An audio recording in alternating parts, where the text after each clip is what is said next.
Well, good evening there. It's Aaron with Bowtie Treasures. How are you tonight? It's Friday night and we're here in the Bowtie Treasures studio as we usually do every Friday night. And we have a little project to work on, so I hope you're ready to go. Holler at a friend, tell them it's time to hang out and chat and do some painting. All I've done since then was put a coat of Boss on it just to give it a nice base and all the other good stuff that Boss does for us. As far as palette tonight, I think I'm going to do a little bit of a red.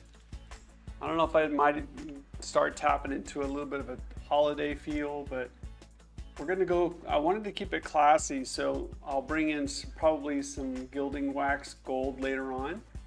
But I've got Muscadine Wine, Barn Red, and Tea Rose. I don't know exactly what I'm doing with this tonight, but I figured let's pull the colors out and we will get going.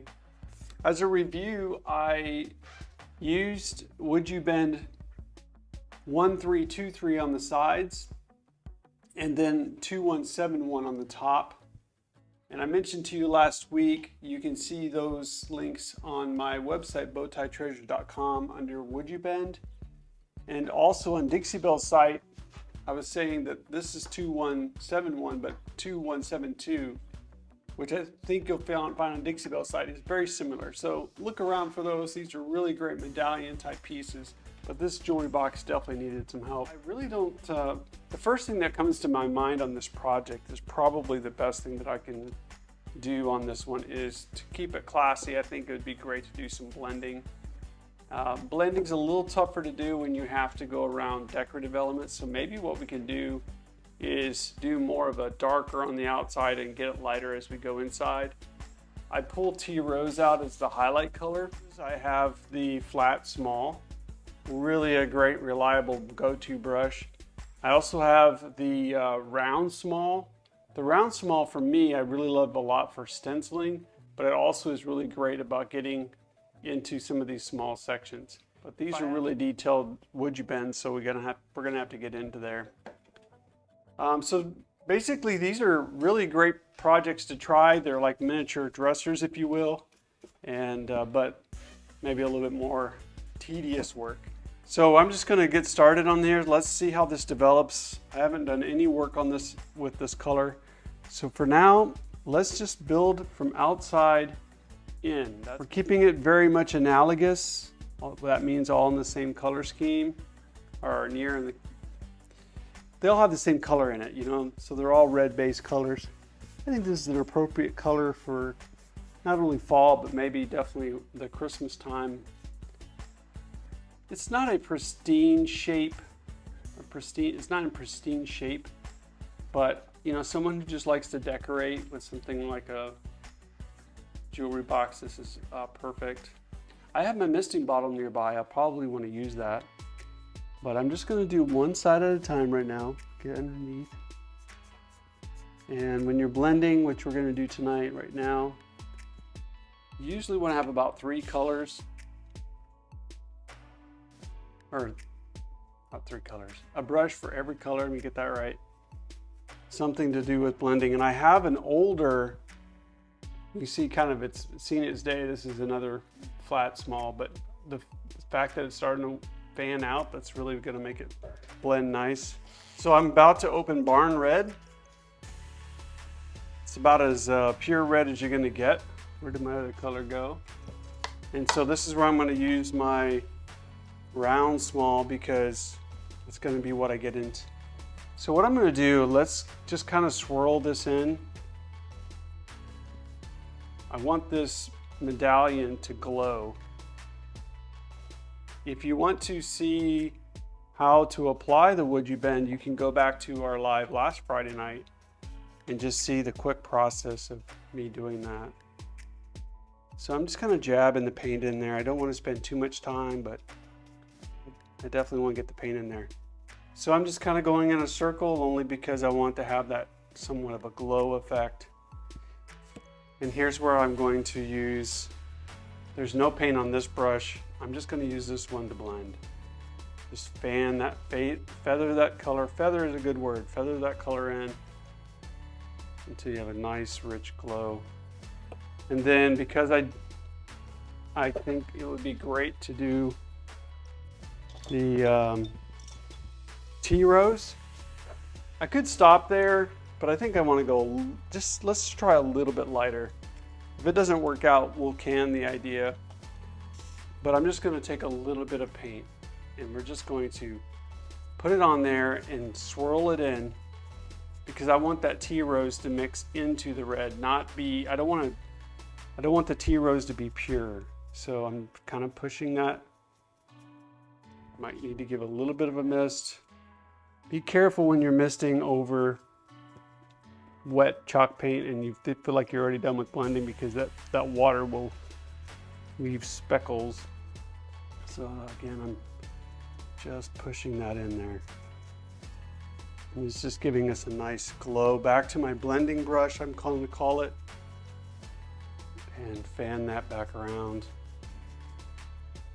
As I mentioned, you stop at what color or at how many colors, and I just think it's going to give me a little bit more than just the barn red alone.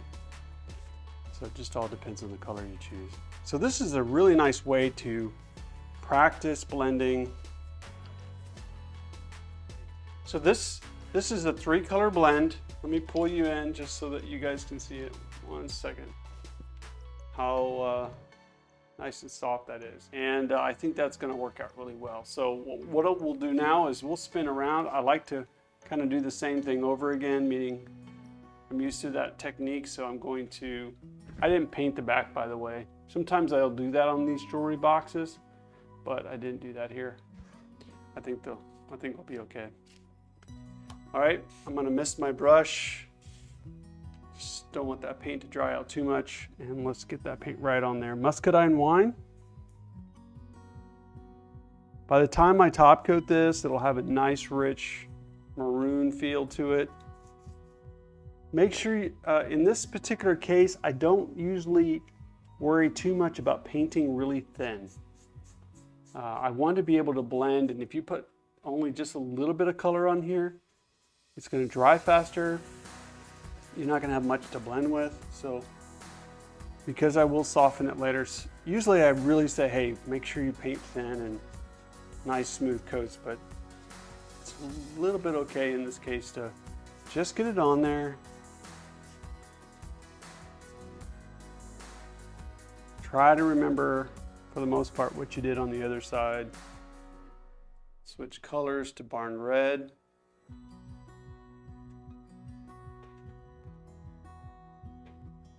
Not really worried right now exactly to get it all blended, just trying to get the color in there. Mist, keep it wet. So if you have to mist it just once in a while, I think that's perfectly fine, because as soon as it's dry, you're toast. All right, so you can see I'm kind of pushing the paint in there. I don't have my lights all the way up tonight, so hopefully I don't miss too much, but that's okay. All right, we're gonna swirl it around just like we did the other side. And I'm gonna blend that part. Feather it out. Soften the edges.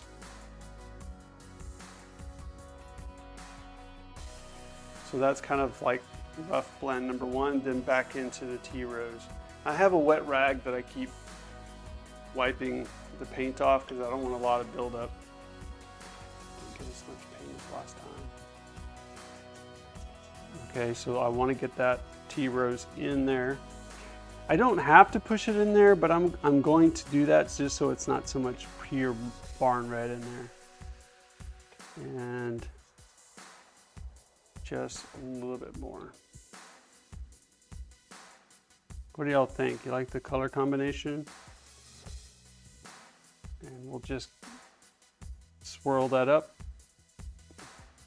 And then we will wipe off our blending brush and soften. Let's do this.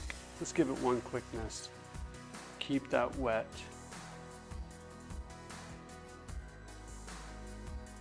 Just looking for any brush strokes to fade away. No edges. And that's it. We get the muscadine around the sides and the front.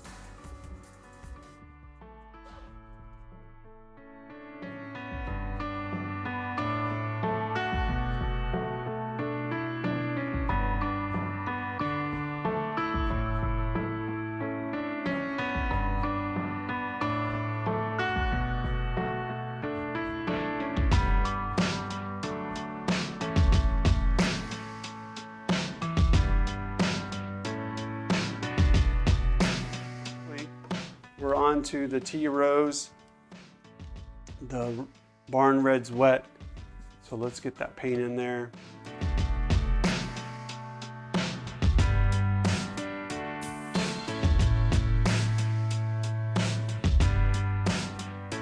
think that'll work. And then we're going to use our blending brush to soften that all up. I think I need to stand up, miss the piece because it's getting a little, when it starts getting sticky, that means it's drying on you. That's not a good feeling when you're blending. So wipe my rag off, fade around.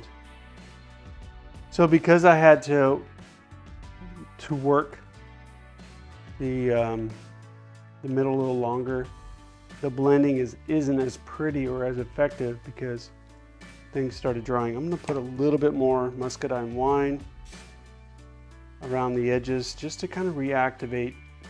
But after a while, once it starts getting sticky, you started to overwork it. It's not really, it might be, when you get that happen and it's not looking good, you might need to wait for it all to thoroughly dry and just redo it. So call it a practice, if you will. So I'll leave that, I'll stop touching it.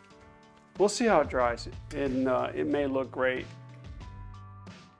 So you can see how that's coming along. And then if you look at the two sides, it's still looking well.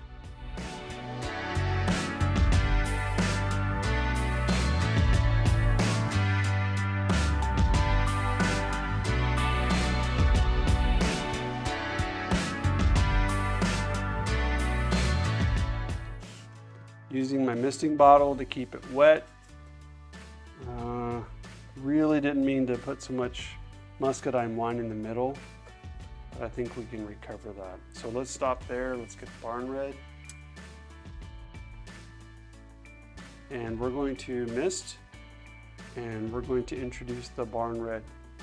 I think what's going to happen is the middle two drawers are going to have more of a glow than the top, since there's no detail up there, right?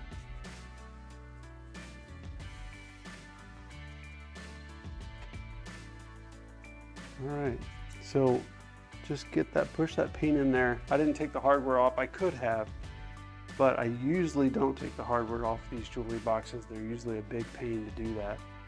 These actually screws, I could have, but it's good. So I'm basically doing a rough blend right now with just my brush, and then let's do a little bit of let's feather that, and this blends the colors together, softens any brush strokes. You can see I'm going over all the drawers, so we're bringing the eye to the middle, and I'm kind of going at a circle, kind of rounding off my blending. All right, so at this point you need to determine how are you going to apply the gold. This is oil-based. Everything I've done so far is water-based, but that's okay. As long as you give it time to dry, it's quite all right. But this is more like a creamy paste, and so I really like the brush, and it allows me to just hit where I want, okay? All right, so you could just, you can do whatever you want. You can paint all of it, you can get really detailed. I think I'd like to go more of a kind of a faded approach where you hit the edge and you just kind of fade it out. I have gone to this level or to this point and said, you know, this is not working.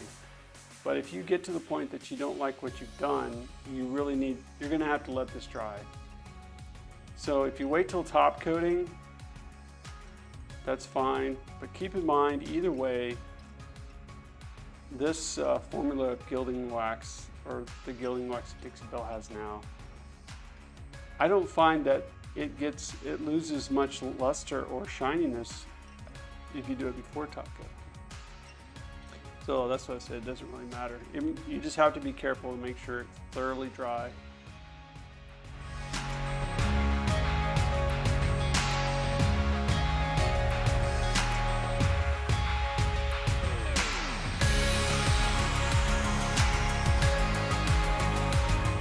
So now I'm just kind of looking for a random place to accentuate.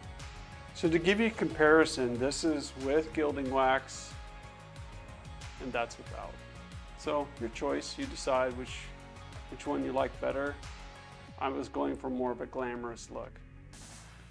Some other things that I'll do with this, some of it's still wet, is I'll probably come in there and hit some corners. Not all the way around, but just hit the corner, something like that. Use your finger if you want. This stuff is so, not sticky, but it used to be the old one you can kind of wipe off. The difference between this and the gemstone mousse is that the gemstone mousse is water-based. I literally can take a rag and wipe the gemstone mousse off. And so that's one reason I don't use the gemstone mousse as much, because I've wiped it off too much. And I really want this to stick. So here, this is fairly dry, so it's good enough for me to go ahead and accentuate it.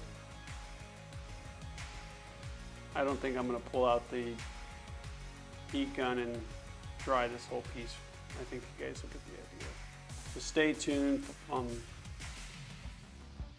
I'll post pictures of this, later on when I get it all done. I don't know, maybe in the next few days.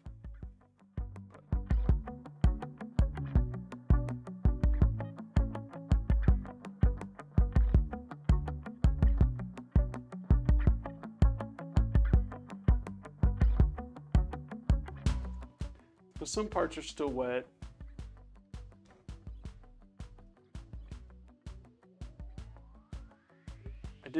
I did not inspect these medallions very well to see if they were totally covered right. So let's, fingers crossed.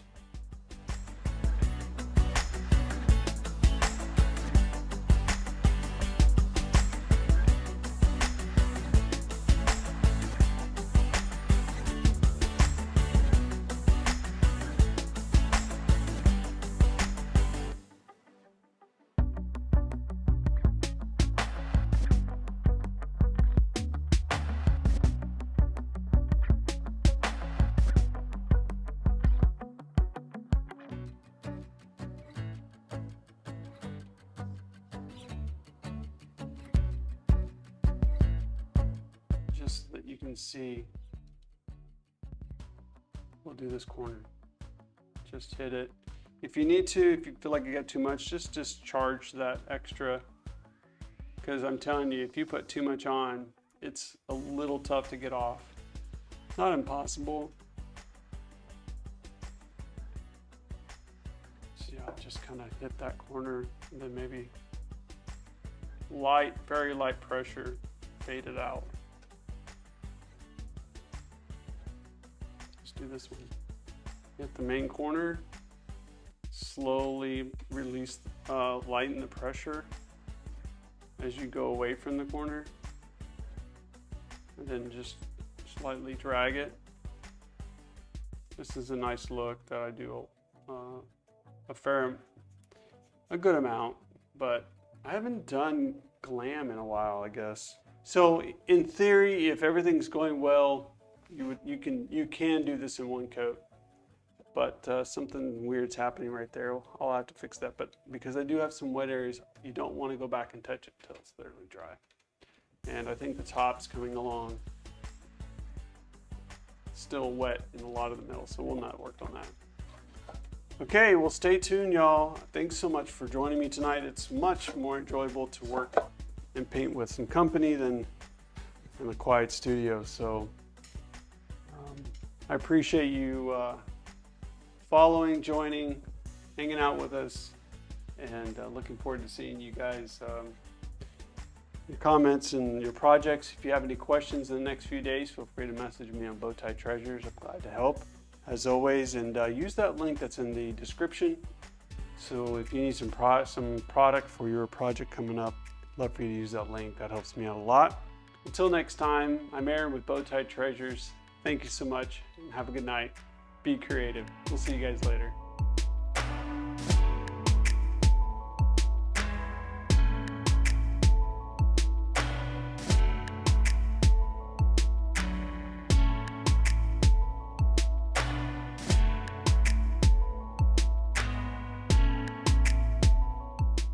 That's the end of the show. Make sure you subscribe and ring the bell before you go. Bye.